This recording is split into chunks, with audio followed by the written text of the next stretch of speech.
بحبك قسيت عليك. وابغى اقول حق جمهور يعقوب اني انا وجمهوري امبارح سوتنا له. بحبك. يا رب يكون الجمهور ما قسيش عليك يا يعقوب. عمار، نانسي قالت لك امبارح صوتك زي العسل اليمني. زي العسل اليمني. الكيلو بكام دلوقتي؟ انا بهزر بس عشان افككوا بس شويه، انا عارف ان التوتر فظيع. وحسن قال لك ان انت بالنسبه له سفير اللي بتقدم ثقافه عظيمه زي ثقافه اليمن، وبيتمنى ان انت طبعا تستمر. داليا، وائل قال لك امبارح انت اخدتينا معاكي وكنتي محلقه عاليا. يا رب تكون اصوات الجمهور خليتك تحلقي عاليا. امين.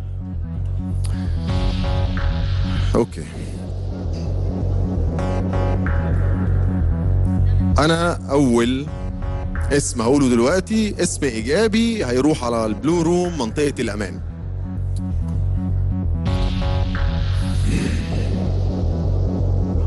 اول مشترك فيكو اللي هيروح دلوقتي على منطقة الامان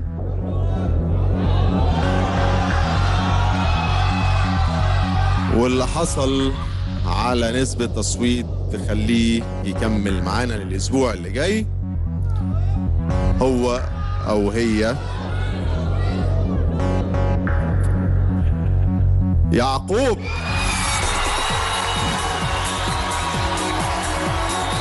مبروك يعقوب، روح على منطقة الأمان.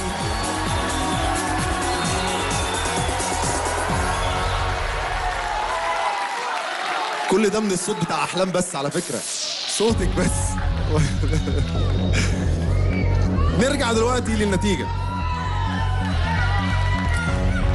عمار وداليا، في حد فيكو هيكون في امان وحد هيكون في خطر. دلوقتي انا هقول مين المشترك اللي هيكون في منطقة الخطر، يعني المشترك اللي حصل على اقل نسبة تصويت.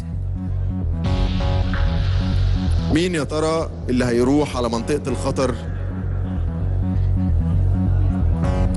المشترك اللي هيروح على منطقة الخطر ويكون جنب نادين ومهند